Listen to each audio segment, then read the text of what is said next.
रसोई से लेकर रोशनी से जगमगाती हुई स्टेडियम तक भारत की स्त्री का सफर बहुत लंबा है। उसने पुरुषों के बीच तेज दौड़ लगाई और असीम धीरज के साथ अक्सर खुद को हारते हुए लेकिन आखिरी बाजी में जीतते हुए देखा। मैं एक सवाल पूछना चाहती हूँ। पिछले 13 वर्षों से भारतीय स्त्रियां अपनी राजनीतिक जिम्मेदारी का इंतजार कर रही हैं और अब उन्हें कुछ वर्ष और इंतजार करने के लिए कहा जा रहा है। कितने वर्ष? 2 वर्ष, 4 वर्ष, 6 वर्ष, 8 वर्ष? क्या भारत की स्त्रियों के साथ बर्ताव उचित है? अध्यक्ष महोदय, आपने मुझे बोलने का इजाजत दिया, मैं आपकी आभारी हूँ। भारतीय राष्ट्रीय कांग्रेस की तरफ मैं नारी शक्ति बंधन अधिनियम 2023 के समर्थन में खड़ी हुई।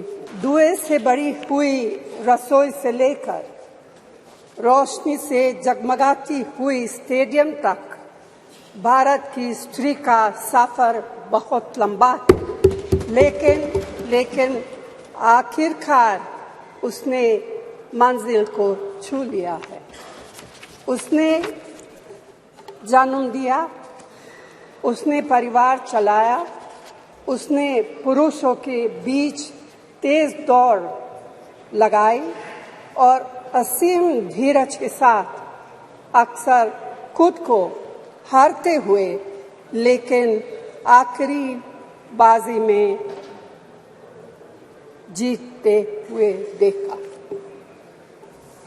भारत की स्त्री के हृदय में महासागर जैसा धीरज है। उसने खुद के साथ हुई बेईमानी की शिकायत नहीं की और सिर्फ अपने फायदे के बारे में कभी नहीं सोचा। उसने नदियों की तरह सबकी भलाई के लिए काम किया है और मुश्किल वक्त में हिमालय की तरह अडिग रही। स्त्री के धैर्य का अंदाज लगाना नामुमकिन है।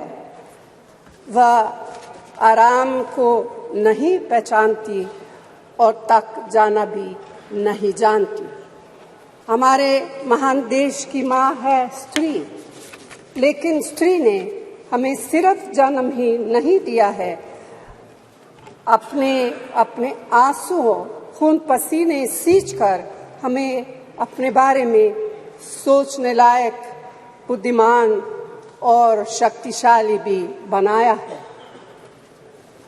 अध्यक्ष महोदय, स्त्री का मेहनत, स्त्री का गरिमा और स्त्री के त्याग की पहचान करके ही हम लोग मनुष्यता की परीक्षा में पास हो सकते हैं। आज़ादी की लड़ाई और नए भारत के निर्माण के हर मोर्चे पर स्त्री पुरुष के साथ कंधे से कंधा मिलाकर लड़ी है। वह उम्मीदों, आकांक्षाओं, तकलीफों और घर गृहस्थी के बोझ के नीचे नहीं दबी। सरोजिनी नायडू, सुचेता कृपलानी, अरुणा असफ अली, विजयलक्ष्मी पंडित, राजकुमारी अमृत कौर और उनके साथ तमाम लाखों महिलाएं से लेकर आज की तारीख तक स्त्री ने कठिन समय में हर बार महात्मा गांधी, पंडित जवाहरलाल नेहरू, सरदार पटेल, बाबा साहब अम्बेडकर और मौलाना आजाद के सपनों को जमीन पर उतार कर दिखाया है। इंदिरा गांधी जी का व्यक्तित्व इस सिलसिले में एक बहुत ही रोशन और जिंदा मिसाल है। अध्यक्ष महोदय, खुद मेरी जिंदगी का यह बहुत मार्मिक क्षण है। पहली दफा स्थानीय निकायों में स्त्री की भागीदारी तय करने वाला संविधान संशोधन मेरे जीवन साथी राजीव गांधी जी ही लाए थे। उन्होंने लाए थे जो राज्यसभा में 7 वोटों से गिर गया था। बाद में प्रधानमंत्री पीवी नरसिम्हा राव जी के नेतृत्व में कांग्रेस सरकार ने ही उसे पारित कराया। आज उसी का नतीजा है कि देश भर के स्थानीय निकायों के जरिए हमारे पास 15 लाख चुनी हुई महिला नेता है। राजीव गांधी जी का सपना अभी तक आधा ही पूरा हुआ है। इस बिल के पारित होने के साथ ही वह पूरा होगा। अध्यक्ष महोदय, कांग्रेस पार्टी इस बिल का समर्थन करती है। हमें इस बिल के पास होने से खुशी है, मगर इसके साथ साथ एक चिंता भी है। मैं एक सवाल पूछना चाहती हूँ। पिछले 13 वर्षों से भारतीय स्त्रियां अपनी राजनीतिक जिम्मेदारी का इंतजार कर रही हैं और अब उन्हें कुछ वर्ष और इंतजार करने के लिए कहा जा रहा है। कितने वर्ष? 2 वर्ष, 4 वर्ष, 6 वर्ष, 8 वर्ष? क्या भारत की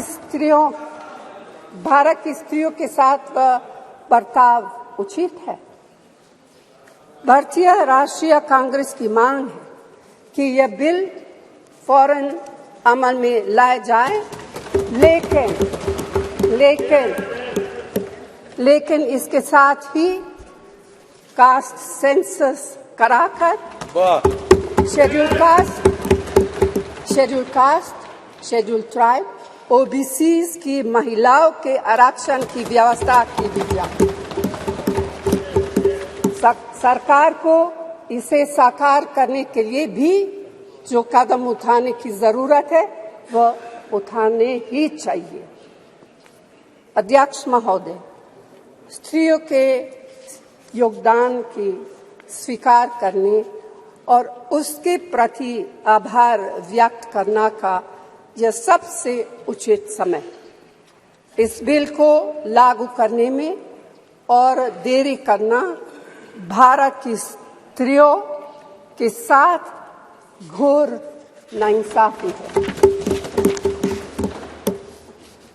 भारतीय राष्ट्रीय कांग्रेस की तरफ से मैं आपके द्वारा सरकार से मांग करती हूं कि नारी शक्ति बंधन अधिनियम 2023 को उसके रास्ते की सारी रुकावटों को दूर करते हुए जल्दी से जल्दी लागू किया जाए।